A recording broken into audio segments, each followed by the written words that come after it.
ವಿಜಯಪುರದ ವೃಕ್ಷೋತ್ಥಾನಕ್ಕೆ ಖ್ಯಾತಿಯನ್ನ ತಂದುಕೊಟ್ಟಿದೆ. ಇದರ ಮೂಲಕ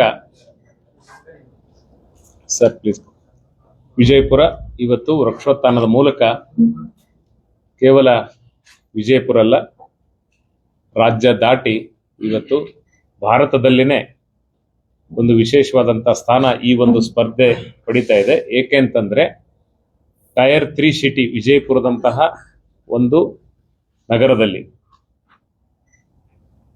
ಈಗೇನು ಕ್ಯಾಪಿಟಲ್ ಸಿಟೀಸ್ ಅಂತೀವಿ, ಡೆಲ್ಲಿ, ಬೆಂಗಳೂರು, ಮುಂಬೈ, ಚೆನ್ನೈ, ಹೈದರಾಬಾದ್, ಕೋಲ್ಕತ್ತಾದಂತಹ ಸಿಟಿಗಳನ್ನ ಹೊರತುಪಡಿಸಿ ಟೈರ್ 2 ಸಿಟಿ ಆದಂತಹ ಮೈಸೂರು, ಹುಬ್ಳಿ, ಧಾರವಾಡ,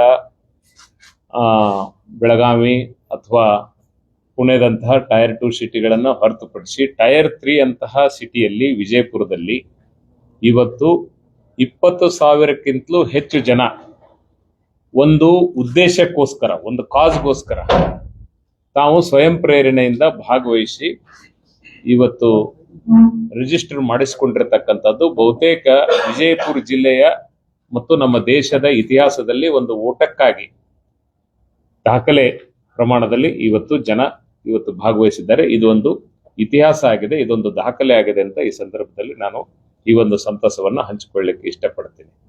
ಇಲ್ಲಿ ನಮ್ಮ ಮುಖ್ಯ ಉದ್ದೇಶ ವಿಜಯಪುರ, ದೆಹಲಿಯ ನಂತರ, ರಾಷ್ಟ್ರದ ರಾಜಧಾನಿ ದೆಹಲಿಯ ನಂತರ ಅತಿ ಹೆಚ್ಚು ಸ್ಮಾರಕಗಳನ್ನು ಹೊಂದಿರತಕ್ಕಂಥ ವಿಜಯಪುರ ಮಹಾನಗರ.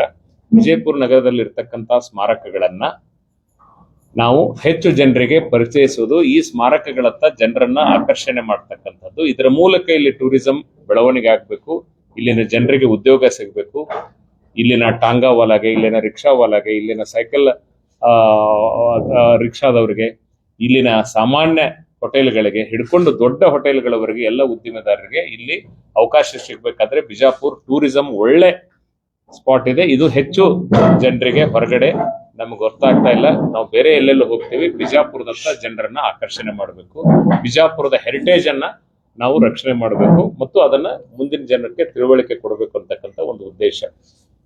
ಎರಡನೇದಾಗಿ ತಮ್ಗೆಲ್ಲ ಗೊತ್ತಿದೆ, ಅದ್ರ ಬಗ್ಗೆ ಹೆಚ್ಚು ರಿಪೀಟ್ ಮಾಡ್ತಕ್ಕಂಥ ಅಗತ್ಯ ಇಲ್ಲ. ವಿಜಯಪುರದ ಅರಣ್ಯ ಪ್ರದೇಶ 0.17 ಮಾತ್ರ.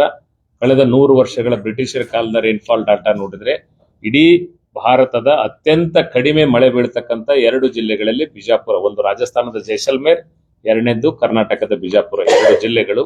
ಈ ಜಿಲ್ಲೆಗಳಲ್ಲಿ ಬಿಜಾಪುರದಲ್ಲಿ ಪಂಚನದಿಗಳ ಹಾಡು, ದಕ್ಷಿಣದ ಪಂಜಾಬ್ ಅಂತ ಕರೆದ್ರೂ ಸಹಿತ ನಾವು ಬರದ ನಾಡು ಅಂತ ಹೇಳೇನೆ ನಾವು ಹೇಳ್ತಾ ಇದ್ದೀವಿ. ಇಂಥ ಬರದ ನಾಡು. ಇತ್ತೀಚಿನ ದಿನಗಳಲ್ಲಿ ಇಲ್ಲಿನ ನೀರಾವರಿ ಪ್ರದೇಶ ಹೆಚ್ಚಳ ಆಗಬೇಕು, ಇಲ್ಲಿ ಅರಣ್ಯ ಪ್ರದೇಶ ಹೆಚ್ಚಳ ಆಗಬೇಕು ಅಂತ ಹೇಳಿ ನಮ್ಮ ಸಚಿವರಾದಂತಹ ಸನ್ಮಾನ್ಯ MB ಪಾಟೀಲ್ರು ಕಳೆದ 7-8 ವರ್ಷಗಳಿಂದ ಏನು ಸತತ ಪ್ರಯತ್ನ ಮಾಡಿದ್ರು, ಅದರ ಫಲವಾಗಿ ನಾವು ವೃಕ್ಷೋತ್ಥಾನ ರನ್ ಆರಂಭ ಮಾಡಿದ್ವಿ. ಮೊದಲಿನ 3 ವರ್ಷಗಳ ಕಾಲ ನಾವು ನಡೆಸಿದ್ದೀವಿ. ನಂತರ ಕೋವಿಡ್ ಕಾರಣದಿಂದ ಸುಮಾರು 3 ವರ್ಷಗಳ ಕಾಲ ಅದು ನಿಂತು ಹೋಗಿತ್ತು. ಕೋವಿಡ್ ನಂತರ ಇದು 3ನೇ ಆವೃತ್ತಿಯನ್ನ ನಾವು ಮಾಡ್ತಾ ಇದ್ದೀವಿ. ಈ 3ನೇ ಆವೃತ್ತಿಗೆ ನಮ್ಮ ವಿಜಯಪುರ ಸೈಕ್ಲಿಂಗ್ ಗ್ರೂಪ್ ಯಾವಾಗ ಇದಕ್ಕೆ ಜಾಯ್ನ್ ಆಯಿತು, ಕೋವಿಡ್ ಸಂದರ್ಭದಲ್ಲಿ ಆರಂಭಗೊಂಡಂತ ವಿಜಯಪುರ ಸೈಕ್ಲಿಂಗ್ ಗ್ರೂಪ್ ಇವತ್ತು 3ನೇ ಆವೃತ್ತಿಯಲ್ಲಿ ಆರಂಭಗೊಂಡ ನಂತರ ಸ್ಟಾರ್ಟ್ ಮಾಡಿದ ನಂತರ ಒಂದೊಂದು ಆವೃತ್ತಿಗೂ ಸಹಿತ 5ನೇದ್ದು, 4 ಮತ್ತು 5 ಬಹಳ ಚೆನ್ನಾಗಿ ಯಶಸ್ವಿಯಾಗಿ ನಡೆದು ಈಗ 6ನೇದ್ದು ಇತಿಹಾಸದ ಒಂದು ದಾಖಲೆಯನ್ನ ಸೃಷ್ಟಿ ಮಾಡ್ಲಿಕ್ಕೆ ಇವತ್ತು ನಡೀತಾ ಇದೆ.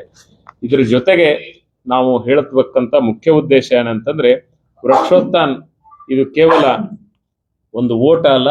ಈ ಸಲ ನಾವು ವಿಶೇಷವಾಗಿ ಇದನ್ನ ಒಂದು ರಂಗಿನ ಸಾಂಸ್ಕೃತಿಕ ಓಟ ಅಂತ ಹೇಳಿ ವೃಕ್ಷೋತ್ಥಾನ ಈ ಸಲ ಆಚರಣೆ ಮಾಡ್ತಾ ಇದ್ದೀವಿ. ಇದು ಬರೀ ಓಟವಲ್ಲ, ಇಡೀ ಈ ನಮ್ಮ ಭಾಗದ ಸಂಸ್ಕೃತಿಯ ಅನಾವರಣ ಈ ಓಟದ ಮೂಲಕ ಆಗ್ತಾ ಇದೆ. ಕೇವಲ ಓಟ ಅಂದ್ರೆ ಓಟಗಾರರು ಓಡೋದು ಅಷ್ಟೇ ಅಲ್ಲ, 21,000 ಜನ ಇವತ್ತು ರಿಜಿಸ್ಟ್ರೇಷನ್ ಮಾಡಿದ್ದಾರೆ. ಆ 21,000 ಜನ ಬಂದು ಓಡಬೇಕು ಅಂತಕ್ಕಂಥದ್ದು. ಯಾಕಂದ್ರೆ ರಿಜಿಸ್ಟ್ರೇಷನ್ ಮಾಡಿ ಚಳಿ ಇದೆ ಅಂತ ಮನೆಯಲ್ಲಿ ಕೂತ್ಕೊಂಡ್ರೆ ಆಗೋದಿಲ್ಲ.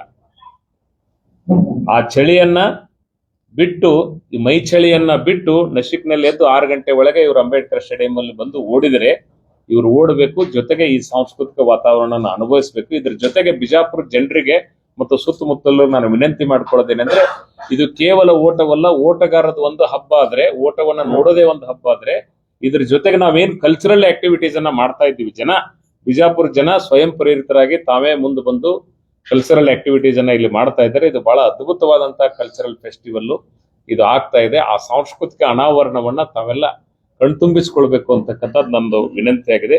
ಮುಖ್ಯವಾಗಿ ನಾವು ಅಂಬೇಡ್ಕರ್ ಸ್ಟೇಡಿಯಂನ ಒಳ ಆವರಣದಲ್ಲಿ ಬೆಳಗ್ಗೆ 5 ಗಂಟೆಯಿಂದನೇ ಪುಣೆಯ ಒಬ್ಬ ಪ್ರಖ್ಯಾತ ಕಲಾವಿದೆ ಆಸ್ಟಿನ್ ಅವರಿಂದ ಒಂದು ಜುಂಬಾ ನೃತ್ಯ ಅಂದ್ರೆ ಓಟಗಾರರಿಗೆ ಪ್ರೇರಣೆ ಕೊಡ್ತಕ್ಕಂಥ ಒಂದು ನೃತ್ಯ ಬೆಳಗ್ಗೆ 5 ಗಂಟೆಯಿಂದನೇ ಅದು ಇದೆ. ಅದರ ನಂತರ 6 ಗಂಟೆಗೆ ನಮ್ದೇನು ಆರಂಭ ಆಗ್ತದೆ, ನಮ್ಮ ಓಟ ಆರಂಭ ಆಗ್ತಕ್ಕಂಥ ಸಂದರ್ಭದೊಳಗ ಅನಿಲ್ ಧಾರವಾಡ್ಕರ್ ಅವರು ಹಾಗೂ ಶ್ರೀಕಾಂತ್ ಮಂತ್ರಿ ಅವರು ಕಲಾವಿದರಿಂದ ಕಹಳೆ ವಾದನ ಅಂದ್ರೆ ನಮ್ಮ ಬಿಜಾಪುರದ ಸಾಂಸ್ಕೃತಿಕ ಕಹಳೆ ಏನಿದೆ, ಎರಡೂ ಕಡೆ ಓಟಗಾರರಿಗೆ ಸ್ಫೂರ್ತಿ ತುಂಬಲಿಕ್ಕೆ ಕಹಳೆಯನ್ನ ಅವರು ಊದ್ತಾರೆ. ಅದೇ ರೀತಿ ಕನ್ನಡ ಮತ್ತು ಸಂಸ್ಕೃತಿ ಇಲಾಖೆಯಿಂದ ಆ ಕನಕದಾಸ ವೃತ್ತದಲ್ಲಿ 14 ಕಲಾವಿದರು ಗೊಂಬೆ ಕುಣಿತ, ಈ ಓಟಗಾರರಿಗೆ ಹುರಿದುಂಬಿಸಲಿಕ್ಕೆ ದೊಡ್ಡದಾದಂತ ಗೊಂಬೆ ಕುಣಿತ 14 ಕಲಾವಿದರು ಮಾಡ್ತಾರೆ. ಆಸರ್ ಮಹಲದ ಮುಂಭಾಗದಲ್ಲಿ ಅಲ್ಲೇನೆ 40 ವಿದ್ಯಾರ್ಥಿನಿಯರು ಮಹಿಳಾ ವಿಶ್ವವಿದ್ಯಾಲಯ ಅಕ್ಕಮಹಾದೇವಿ ಮಹಿಳಾ ವಿಶ್ವವಿದ್ಯಾಲಯದ 40 ವಿದ್ಯಾರ್ಥಿನಿಯರು ಬ್ಯಾಂಡ್ ಮೂಲಕ ಸ್ವಾಗತವನ್ನು ಮಾಡ್ತಾರೆ. ಮುಂದೆ ದರ್ಬಾರ್ ಹೈಸ್ಕೂಲ್ ಮುಂಭಾಗದಲ್ಲಿ ಪರಿಸರ ಪ್ರೇಮಿಯಾದಂತ ಸನ್ನಿ ಗವಿಮಠ್ ಅವರು 14 ಯುವತಿಯರಿಂದ ಚೇರಪ್ ನೃತ್ಯವನ್ನ ಅವರು ಮಾಡ್ತಾರೆ. ನಂತರ ಕಲ್ಯಾಣ್ ಶೆಟ್ಟಿ ವೃತ್ತ ಅಲ್ಲಿ ಡಾಕ್ಟರ್ ಶಂಕರಗೌಡ ಪಾಟೀಲ್ ಕಣಮಡಿ ಅವರು 10 ಜನರ ಕಲಾವಿದರ ಒಂದು ತಾಶಾವಾದನ ಬ್ಯಾಂಜೋ ವಾದನವನ್ನ ಅವರು ಮಾಡ್ತಾರೆ. ಗೋಲ್ ಗುಂಬಜ್ ಆವರಣ, ಬಿಜಾಪುರದ ಇತಿಹಾಸ ಪ್ರಸಿದ್ಧ ಗೋಲ್ ಗುಂಬಜ್, ಇವತ್ತು ನಮ್ಮ ವೃಕ್ಷೋತ್ಥಾನದ ಒಂದು ಥೀಮ್ ಕೂಡ ನಾವು ಗೋಲ್ ಗುಂಬಜ್ ಅನ್ನ ಇಟ್ಕೊಂಡಿದ್ದೀವಿ. ಗೋಲ್ ಗುಂಬಜ್ ಇವತ್ತು ದೇಶ ವಿದೇಶಗಳಿಂದ ಜನರ ಗಮನ ಸೆಳೆತಕ್ಕಂಥದ್ದು. ಸೊ ಗೋಲ್ ಗುಂಬಜ್ ಕ್ಯಾಂಪಸ್ ನಲ್ಲಿ ಬಹಳ ವಿಭಿನ್ನವಾಗಿ ಈ ಒಂದು ವೃಕ್ಷೋತ್ಥಾನ ಓಟ ಇರಬೇಕು ಅನ್ನೋ ಕಾರಣಕ್ಕೆ ನಮ್ಮ ಮಹಾನಗರ ಪಾಲಿಕೆಯ ಸದಸ್ಯರು ಮತ್ತು ಹಿಂದಿನ ಉಪಮಹಾಪೌರರಾದಂತ ದಿನೇಶ್ ಹಳ್ಳಿಯವರು ಕೇರಳದ 35 ಜನ ಮಹಿಳಾ ಕಲಾವಿದರನ್ನ ಪ್ರಕಾರಗಳ ನೃತ್ಯ. ಮುಂದೆ ಗಾಂಧಿ ವೃತ್ತಕ್ಕೆ ಬಂದ್ರೆ ಅನುಗ್ರಹ ಐ ಹಾಸ್ಪಿಟಲ್ ಡಾಕ್ಟರ್ ಪ್ರಭುಗೌಡ ಪಾಟೀಲ್ರು ಅವರು ಶಿರ್ಷಿಯ ಸ್ಮಾರ್ಟ್ ಡ್ಯಾನ್ಸ್ ಅಕಾಡೆಮಿ ಅಂತ ಹೇಳಿ ಅವರ 10 ಕಲಾವಿದರಿಂದ ಒಂದು ಚೇರಪ್ ನೃತ್ಯವನ್ನ ಮಾಡಿದ್ದಾರೆ. 5 ಕಿಲೋಮೀಟರ್ ಗಾಂಧಿ ವೃತ್ತದಿಂದ ಯೂ ಟರ್ನ್ ಆಗ್ತದೆ. ಸೊ ವಾಪಸ್ ಬರ್ಬೇಕಾದ್ರೂ ಇದನ್ನ ಅವ್ರು ನೋಡ್ತಾರೆ, ಅವ್ರು ಸ್ಟೇಡಿಯಂ ಬಂದು ಎಂಡ್ ಆಗ್ತದೆ. 10 ಕಿಲೋಮೀಟರ್ದವ್ರು ಮುಂದೆ ಹೋಗ್ತಾರೆ. ಅವರು ಶಿವಾಜಿ ವೃತ್ತದಲ್ಲಿ ಉಮೇಶ್ ವಂದಾಲ್ ಅವರು ಶ್ರೀ ರಾಮನವಮಿ ಉತ್ಸವ ಸಮಿತಿ ಅವರು ಕಲಾವಿದರಿಂದ ಹಲಿಗೆ ವಾದನ, ಸ್ಥಳೀಯ ವಿಜಯಪುರದ ಹಲಿಗೆ ವಾದನವನ್ನ ಅವರು ಏರ್ಪಾಡು ಮಾಡಿದ್ದಾರೆ. ಅದರ ಜೊತೆಗೆ ವಾಟರ್ ಟ್ಯಾಂಕ್ ಸರ್ಕಲ್ ಏನಿದೆ ಅಲ್ಲಿ ಎಪಿ ಗ್ರೂಪ್ ಅಪ್ಪು ಪಟ್ಟಣ ಶೆಟ್ರು ಹಾಗೂ ಅವರ ಅಭಿಮಾನಿಗಳು ಅಲ್ಲಿ 10 ಕಲಾವಿದರಿಂದ ಚೇರಪ್ ನೃತ್ಯವನ್ನ ಅಲ್ಲಿ ಇಟ್ಕೊಂಡಿದ್ದಾರೆ. ಅದರ ಜೊತೆಗೆ ಇಬ್ರಾಹಿಂ ರೋಜಾ ಮುಂಭಾಗದಲ್ಲಿ ಅಲ್ಲಿನ ಇಬ್ರಾಹಿಂ ರೋಜಾ ಈದ್ಗಾ ಸಮಿತಿಯಿಂದ ಹಂಸಧ್ವನಿ 8 ಕಲಾವಿದರಿಂದ ಗಿಟಾರ್ ವಾದನ ಹಾಗೂ ದೇಶಭಕ್ತಿ ಗೀತೆಗಳನ್ನ ಇಟ್ಟುಕೊಂಡಿದ್ದಾರೆ. ಅದು ಯಾವ ರೀತಿ ಅಂತಂದ್ರೆ ಇಬ್ರಾಹಿಂ ರೋಜಾ ಹಿಂದ್ಗಡೆ ಕಾಣಿಸ್ತದೆ, ಇಬ್ರಾಹಿಂ ರೋಜಾದ ಸ್ಟೆಪ್ಸ್ ಹತ್ರನೇ ಮುಂಭಾಗದಲ್ಲಿ ಪ್ಲಾಟ್ಫಾರ್ಮ್ ಹಾಕೊಂಡು ಲೈವ್ ಗಿಟಾರ್ ಅನ್ನ ನುಡಿಸ್ತಕ್ಕಂಥದ್ದು. ಅದು ಒಂದು ರೀತಿ ವಿಶೇಷವಾಗಿ ನಮ್ಮ ವಿಜಯಪುರದ ಒಂದು ಐತಿಹಾಸಿಕ ಪ್ರವಾಸಿ ಸ್ಥಾನವನ್ನ ಜನರಿಗೆ ಬಿಂಬಿಸ್ಲಿಕ್ಕೆ ಬಹಳ ಒಂದು ಒಳ್ಳೆ ಕಾನ್ಸೆಪ್ಟ್ ಅಲ್ಲಿ ಅವರು ಮಾಡ್ತಾ ಇದ್ದಾರೆ. ಅದ್ರ ಜೊತೆಗೆ ದೇಶಭಕ್ತಿ ಗೀತೆಗಳನ್ನ ಕೂಡ ಅವರು ಇದನ್ನ ಮಾಡ್ತಾರೆ. 10 ಕಿಲೋಮೀಟರ್ ಇಬ್ರಾಹಿಂ ರೋಜಾದಿಂದ ವಾಪಸ್ಸು ವಾಟರ್ ಟ್ಯಾಂಕ್ ಕಡೆಯಿಂದ ಕೆಳಗಡೆ ಗಾಂಧಿ ವೃತ್ತದ ಕಡೆ ಬರ್ತದೆ. 21 ಕಿಲೋಮೀಟರ್ದವ್ರು ಇಬ್ರಾಹಿಂ ರೋಜಾದಿಂದ ಟುವರ್ಡ್ಸ್ ಸೈನಿಕ್ ಸ್ಕೂಲ್ ಅವರು ಮುಂದುವರಿತಾರೆ. ಸೈನಿಕ್ ಸ್ಕೂಲ್ ಹೋಗಿ ಅಲ್ಲಿ 2ನೇ ಗೇಟ್ನಿಂದ ಒಳಗಡೆ ಹೋಗಿ 1ನೇ ಗೇಟಿಂದ ಹೊರಗಡೆ ಬರ್ತಾರೆ. ಸೈನಿಕ್ ಸ್ಕೂಲ್ ಕ್ಯಾಂಪಸ್ ಅಲ್ಲಿ ಕೂಡ ಅಲ್ಲಿ ಮಕ್ಕಳಿಂದ ದೇಶಭಕ್ತಿಯ ಒಂದು ಗೀತೆಗಳನ್ನ ದೇಶದ ಕುರಿತಾದಂತಹ ಒಂದು ವಿಶೇಷವಾದಂತಹ ಗೀತೆಗಳ ಅಲ್ಲಿ ಗಾಯನ ಆಗಲಿದೆ. ಅದರ ಜೊತೆಗೆ ವಾಪಸ್ಸು water tank BM Patil road ಇದೆ, ಶೋಲಾಪುರ ರೋಡಿಗೆ ನಾವೇನ್ ಬರ್ತೀವಿ, ಸವಿ ವಾಟರ್ಸ್ ಅವರು ಸೋಮು ಜೇವೂರ್ ಅವರು 10 ಕಲಾವಿದರ ಒಂದು ಬ್ಯಾಂಜೆ ವಾದನ ಮತ್ತು ಪುಷ್ಪಗಳ ಮೂಲಕ, ಯಾಕಂದ್ರೆ 21 ಕಿಲೋಮೀಟರ್ ಓಡೋರಿಗೆ ಅಷ್ಟೊತ್ತಿಗೆ ಅಲ್ಲಿ 14-15 ಕಿಲೋಮೀಟರ್ ಆಗಿರ್ತದೆ, ಸ್ವಲ್ಪ ಟಯರ್ಡ್ ಆಗಿರ್ತಾರೆ. ಅವ್ರಿಗೆ ಚೇರಪ್ ಮಾಡೋ ಸಲುವಾಗಿ ಅವ್ರಿಗೆ ವಿಶೇಷವಾಗಿ ಪುಷ್ಪಗಳ ವೃಷ್ಟಿಯನ್ನ ಮಾಡಿ ಅವರನ್ನ ಓಟಕ್ಕೆ ಪ್ರೇರಣೆಯನ್ನ ಕೊಡ್ತಾರೆ. ನಂತರ ಅದು ವಾಟರ್ ಇದಕ್ಕೆ ನಮ್ಮ ಬಂಜಾರ ಕ್ರಾಸಿಗೆ ಬರ್ತದ, ಅಲ್ಲಿ ಬಾಬಾ ಸ್ಟೀಲ್ ಮತ್ತು ಓಮ್ ಟ್ರೇಡರ್ಸ್ ಅಂತ ಹೇಳಿ ನಮ್ಮ ಬಾಬು ಚವ್ಹಾಣ್ ಅಂತ ಹೇಳಿ ನಮ್ಮ ಸ್ನೇಹಿತರು ಅವರು 14 ಜನ ಮಹಿಳಾ ಕಲಾವಿದರು ಈ ಬಂಜಾರ ನೃತ್ಯ, ನಮ್ಮ ಬಿಜಾಪುರದ ಟ್ರೆಡಿಷನ್ ಬಂಜಾರ ನೃತ್ಯವನ್ನ ಅವರು ಪ್ರದರ್ಶನ ಮಾಡ್ತಾ ಇದ್ದಾರೆ. ಬಂಜಾರ ಕ್ರಾಸ್ ಇಂದ ಯೂ ಟರ್ನ್ ಆಗಿ BLD ಕ್ಯಾಂಪಸ್ ನಲ್ಲಿ ಬರ್ತದೆ. ಈ BLD ಕ್ಯಾಂಪಸ್ ಅಲ್ಲಿ ಕೂಡ ನಾವು ರಂಗುರಂಗಿನ ರಂಗೋಲಿಯ ಮೂಲಕ ಎಲ್ಲ ಓಟಗಾರರಿಗೆ ಸ್ವಾಗತವನ್ನು ಮಾಡ್ತೇವೆ. ಮತ್ತು ಇಲ್ಲಿನ ವೈದ್ಯಕೀಯ ವಿದ್ಯಾರ್ಥಿಗಳು ಚೇರಪ್ ನೃತ್ಯವನ್ನ ಇಲ್ಲಿ ವಿಶೇಷವಾಗಿ ಪ್ರದರ್ಶನವನ್ನು ಮಾಡ್ತಾರೆ. ಇಲ್ಲಿಂದ ವಾಪಸ್ಸು ಹೊರಗಡೆ ಬಂದು ಹಾಸ್ಪಿಟಲ್ ಹತ್ರ ಹೊರಗಡೆ ಬಂದು ಟುವರ್ಡ್ಸ್ ಇಂಜಿನಿಯರಿಂಗ್ ಕಾಲೇಜು ಈ 21 ಕಿಲೋಮೀಟರ್ ಹೋಗ್ತದೆ. ಅಲ್ಲಿ ಹ್ಯಾಪಿ ಕೇಕ್ ತುಷಾರ್ ಗ್ರೂಪ್ ವತಿಯಿಂದ ಒಂದು DJ ಸೌಂಡ್ ಸಿಸ್ಟಮ್ ಅನ್ನ ವ್ಯವಸ್ಥೆ ಮಾಡಿ ಓಟಗಾರರಿಗೆ ಹುರಿದುಂಬಿಸ್ತಾರೆ. ನಂತರ ನಮ್ಮ ಓಟ ಜ್ಞಾನಯೋಗಾಶ್ರಮಕ್ಕೆ ಹೋಗ್ತದೆ. ಜ್ಞಾನಯೋಗಾಶ್ರಮದ ಮಲ್ಲಿಕಾರ್ಜುನ ಶ್ರೀಗಳ ಸಮಾಧಿ ಸುತ್ತ ಓಡಿ ವಾಪಸ್ ಬರಬೇಕಾದ್ರೆ ಅಲ್ಲಿ ಸಂತನೆಂದರೆ ಯಾರು ಅಂತಕ್ಕಂಥ ನಮ್ಮ ಸಿದ್ದೇಶ್ವರ ಸ್ವಾಮೀಜಿಯವರ ಕುರಿತು ವರ್ಣಿಸ್ತಕ್ಕಂಥ ಒಂದು ಗಾಯನವನ್ನ ಅದು ಧ್ವನಿ ಸುರುಳಿ ಅಲ್ಲಿ ಓಡ್ತಾ ಇರ್ತದೆ. ಅದನ್ನು ಮುಗಿಸ್ಕೊಂಡು ಟರ್ನ್ ಮಾಡಿ ವಾಪಸ್ ನಾವು ಇದೇ ರಸ್ತೆಯಲ್ಲಿ ವಾಪಸ್ ಬರ್ತೀವಿ. ಬಂದಾಗ ಸಿದ್ದೇಶ್ವರ ಪೆಟ್ರೋಲಿಯಂ ಸಚಿನ್ ಕಲ್ಲೂರ್ ಅವರು 6 ಜನ ಕಲಾವಿದರ ನವಿಲು ಕುಣಿತವನ್ನ ಈ ಸಿದ್ದೇಶ್ವರ ಪೆಟ್ರೋಲಿಯಂ ಹತ್ರ ಅಶ್ವಿನಿ ಹಾಸ್ಪಿಟಲ್ ಕಾರ್ನರ್ಗೆ ಅವರ ಪೆಟ್ರೋಲ್ ಪಂಪ್ ಇದೆ, ಕಲ್ಲೂರು ಪೆಟ್ರೋಲ್ ಪಂಪ್, ಅಲ್ಲಿ ವ್ಯವಸ್ಥೆಯನ್ನು ಮಾಡಿದ್ದಾರೆ. ಅದರ ನಂತರ ಸಿದ್ದೇಶ್ವರ ದೇವಸ್ಥಾನದ ಎದುರಿಗೆ, ಐತಿಹಾಸಿಕ ಪ್ರಸಿದ್ಧ ಸಿದ್ದೇಶ್ವರ ದೇವಸ್ಥಾನದ ಎದುರಿಗೆ ಸಿದ್ದೇಶ್ವರ ಸಹಕಾರಿ ಬ್ಯಾಂಕಿನ ಆಡಳಿತ ಮಂಡಳಿಯರು ರವೀಂದ್ರ ಬಿಜ್ಜಿರ್ಗಿ ಅವರ ಅಧ್ಯಕ್ಷರು ಮತ್ತು ಆಡಳಿತ ಮಂಡಳಿಯರು 10 ಕಲಾವಿದರ ಒಂದು ಡೊಳ್ಳು ಕುಣಿತವನ್ನ ಸಿದ್ದೇಶ್ವರ ದೇವಸ್ಥಾನದಲ್ಲಿ ಏರ್ಪಾಡು ಮಾಡಿದ್ದಾರೆ. ನಂತರ ನಾವು ಗಾಂಧಿ ವೃತ್ತಕ್ಕೆ ಹೋಗ್ತೀವಿ. ಸೇಮ್ ಗಾಂಧಿ ವೃತ್ತದಲ್ಲಿ ಮೊದಲು ಏನ್ ನಡೆದಿರ್ತದೆ ಅದು ಕಂಟಿನ್ಯೂ ಇರ್ತದೆ. ಬಸವೇಶ್ವರ ವೃತ್ತಕ್ಕೆ ಬರ್ತೀವಿ. ಬಸವೇಶ್ವರ ವೃತ್ತದಲ್ಲಿ ಅದು ಕಂಟಿನ್ಯೂ ಇರ್ತದೆ. ನಂತರ ರನ್ನು ಬಾರಾಕಮಾನ್ದಲ್ಲಿ ಒಳಗಡೆ ಹೋಗಿ ಟರ್ನ್ ಆಗ್ತದೆ. ಹೋದ್ ಸಲ ಏನಿತ್ತು ಬಾರಾಕಮಾನ್ಗೆ ಬರ್ಬೇಕಾದ್ರೆ ಬಾರಾಕಮಾನ್ ಹೋಗ್ತಿದ್ರು. ಈ ಸಲ ವಾಪಸ್ ಹೋಗ್ಬೇಕಾದ್ರೆ ಬಾರಾಕಮಾನ್ ಹೋಗಿ ಬಾರಾಕಮಾನ್ ಟರ್ನ್ ಮಾಡ್ಕೊಂಡು ವಾಪಸ್ ನಾವು ಸ್ಟೇಡಿಯಂಗೆ ಹೋಗ್ತೀವಿ. ಬಾರಾಕಮಾನ್ದಲ್ಲಿ 5 ಕಲಾವಿದರಿಂದ ಕೊಳಲು ವಾದನವನ್ನ ಬಾರಾಕಮಾನದ ಕಟ್ಟೆಯ ಮೇಲೆ ಕೂತ್ಕೊಂಡು, ಅದರ ಹಿಂಭಾಗದಲ್ಲಿ ಬಾರಾಕಮಾನ್ ಇರ್ತದೆ, ಅಲ್ಲಿ ಕನ್ನಡ ಮತ್ತು ಸಂಸ್ಕೃತಿ ಇಲಾಖೆಯವರು ಪ್ರಾಯೋಜನ ಮಾಡಿದ್ದಾರೆ. 5 ಕಲಾವಿದರು ಕೊಳಲು ವಾದನವನ್ನ ಬೆಳಗಿನ ನಿನಾದವನ್ನ ಅವರು ಮಾಡ್ತಾರೆ. ನಂತರ ಸ್ಟೇಡಿಯಂನಲ್ಲಿ ನಾವೇನ್ ಮಾಡ್ತಾ ಇದ್ದೀವಿ ಅಂತಂದ್ರೆ, ಈ 20,000 ಓಟಗಾರರು ಸಹಿತ ಸುಮಾರು ಅರೌಂಡ್ 8:30 8:45 ಅನ್ನೋಷ್ಟೊತ್ತಿಗೆ ಎಲ್ಲರೂ ವಾಪಸ್ ಬಂದಿರ್ತಾರೆ. 21 ಕಿಲೋಮೀಟರ್ ಓಡುವಂತವ್ರು, ಆಮೇಲೆ 10 ಕಿಲೋಮೀಟರ್ದವರು, 5 ಕಿಲೋಮೀಟರ್ದವರು, ಸ್ಪೀಡ್ ಇದ್ದವರು 1.5 ಗಂಟೆ ಒಳಗೆ ಮೊದಲೇನೆ ಬಂದಿರ್ತಾರೆ. On an average maximum 3 hours, ಅಂದ್ರೆ 9 ಗಂಟೆ ಒಳಗೆ ನಾವೆಲ್ಲರೂ ಅಲ್ಲಿಗೆ ಬರ್ಬೇಕಾಗ್ತದೆ. So 3 hours maximum time limit ಇದೆ. ಸೊ 3 ಅವರ್ಸ್ ಒಳಗಡೆ ಬಂದಾಗ ನಾವು ಉಳಿದಂತ ಎಲ್ಲ ಕಲಾವಿದರು ಏನು ಇಡೀ ರಸ್ತೆ ಉದ್ದಕ್ಕೆ ಮಾಡಿರ್ತಾರೆ, ಇವರೆಲ್ಲ ಕಲಾವಿದರು ಸ್ಟೇಡಿಯಂಗೆ ಬರ್ತಾರೆ. ಸೊ ಇಡೀ ಸ್ಟೇಡಿಯಂನಲ್ಲಿ ಈ ಒಂದು ಸಾಂಸ್ಕೃತಿಕ ವೈಭವದ ಒಂದು ಬಹುದೊಡ್ಡ ಪ್ರದರ್ಶನ ಆಗಿದೆ. ಅದಕ್ಕೆ ನಾನು ತಮ್ಮ ಸಹಯೋಗ ಸಹಕಾರ ಬೇಕು ಅಂತ ಹೇಳಿ ಕೇಳ್ತಾನೆ. ಇಂಥ ಒಂದು ಅದ್ಭುತ ಕಾರ್ಯಕ್ರಮವನ್ನ ವೀಕ್ಷಣೆ ಮಾಡ್ಲಿಕ್ಕೆ ಎಷ್ಟು ಜನ ಪಾರ್ಟಿಸಿಪೇಟ್ ಓಡ್ತಾರೆ, ಓಡುವವರಿಗೆ ಚಪ್ಪಾಳೆ ಮುಖ್ಯ. ಯಾಕಂದ್ರೆ ಯಾರೇ ಒಬ್ಬ ಕಲಾವಿದನಿಗೆ ನಾವು ಸ್ಟೇಡಿಯಂನಲ್ಲಿ ಒಬ್ಬ ಆಟಗಾರನಿಗೆ ನಾವು ಎಷ್ಟು ಜೋರಾಗಿ ಅವರಿಗೆ ನಾವು ಪ್ರೇರಣೆ ಕೊಡ್ತೀವಿ, ಆ ಪ್ರೇರಣೆ ಅವರಲ್ಲಿ ಸ್ಫೂರ್ತಿ ಬರ್ತದೆ. ಇವತ್ತು ಬಿಜಾಪುರದಲ್ಲಿ ಆ ಕಲ್ಚರ್ ಇದೆ.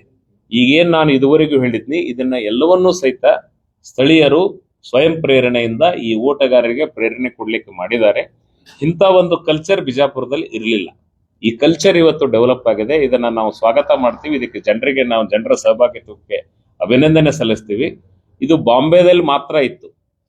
ಬೆಂಗಳೂರಿನಲ್ಲಿ ಓಡಬೇಕಾದ್ರೆ ಇವತ್ತು ಯಾರು ನಮಗ್ ಬಂದು ಚಪ್ಪಾಳೆ ಹೊಡಿತಕ್ಕಂಥದ್ದು ಈಗೇನ್ ನಾವು ಹೇಳಿದ್ವಿ ಇಂಥದ್ದು ಯಾವುದೂ ಸಹಿತ ಬೆಂಗಳೂರಿನಲ್ಲಿ ಇರೋದಿಲ್ಲ. ದೊಡ್ಡ ದೊಡ್ಡ ಕಂಪನಿಯವ್ರು ಮಾಡ್ತಾರೆ, ವಿಪ್ರೋದಂತವ್ರು ಮಾಡ್ತಾರೆ, ಇನ್ಫೋಸಿಸ್ನವ್ರು ಮಾಡ್ತಾರೆ, TCS ನವ್ರು ಮಾಡ್ತಾರೆ. ಇದು ಯಾವುದೂ ಇರೋದಿಲ್ಲ. ಇತ್ತೀಚೆಗೆ ನಾವು ಡೆಲ್ಲಿಯಲ್ಲಿ ನಮ್ಮ ಎಲ್ಲ ಸ್ನೇಹಿತರು ಹೋಗಿದ್ದೀವಿ. ಡೆಲ್ಲಿಯಲ್ಲಿ ಕೂಡ ಈ ಕಲ್ಚರ್ ಇಲ್ಲ. ಬಹಳಾದ್ರೆ ಕಾಲೇಜ್ ಹುಡುಗರು ಮಕ್ಕಳು ಬಂದು ನಮಗೆ ಪ್ರೇರೇಪಣೆ ಕೊಡ್ತಾ ಇದ್ರು.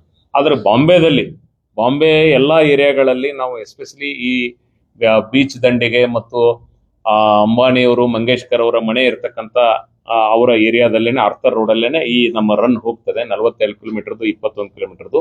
ಇಡೀ ಬಾಂಬೆ ಎಲ್ಲಾ ಅಪಾರ್ಟ್ಮೆಂಟಿನ ಜನ ರಸ್ತೆಗೆ ಬಂದು ಕುಣಿದು ಕುಪ್ಪಳಿಸಿ ಜನರಿಗೆ ಪ್ರೇರಣೆ ಕೊಡ್ತಿರ್ತಾರೆ. ಪೆಪ್ಪರ್ಮೆಂಟ್ ಕೊಡ್ತಾರೆ, ನೀರ್ ಕೊಡ್ತಾರೆ, ಜ್ಯೂಸ್ ಕೊಡ್ತಾರೆ, ಎಲ್ಲವನ್ನೂ ಸಹಿತ ಬಂದಿರ್ತಾರೆ. ಮತ್ತೆ ತಾವೇ ಬ್ಯಾಂಡ್ ಹಚ್ಚಿ ಬಾರಿಸ್ತಿರ್ತಾರೆ. ಹಿಂಗೆ ಬಾಂಬೆದಲ್ಲಿ ಆ ಕಲ್ಚರ್ ಇತ್ತು. ಆ ಕಲ್ಚರ್ ಬಾಂಬೆ ಬಿಟ್ರೆ ಬೇರೆ ಕಡೆ ಇರಲಿಲ್ಲ. ಇವತ್ತು ಬಿಜಾಪುರದಲ್ಲಿ ನಾವು ಆ ಕಲ್ಚರ್ ಅನ್ನ ನೋಡ್ತಾ ಇದ್ವಿ. ಎಲ್ಲರೂ ಒಂದಾಗಿ ಒಗ್ಗಟ್ಟಾಗಿ ಇವನ್ನ ನಮ್ಗೆ ರಸ್ತೆಯನ್ನ ಸ್ವಚ್ಛಗೊಳಿಸಕ್ಕಂತ ಪೌರ ಕಾರ್ಮಿಕರು ಸಹಿತ ನಾಳೆ ರನ್ ಇದೆ ಅಂತ ಹೇಳಿ ರಸ್ತೆಯನ್ನ ಸ್ವಚ್ಛಗೊಳಿಸಿ ಶೃಂಗಾರ ಮಾಡ್ತಾ ಇದ್ದಾರೆ. ಬಿಜಾಪುರ ಬಗ್ಗೆ ಜನರಲ್ಲಿ ಭಾವನೆ ಬದಲಾಗ್ತದೆ. ಬಿಜಾಪುರ ಬದಲಾಗ್ತದೆ.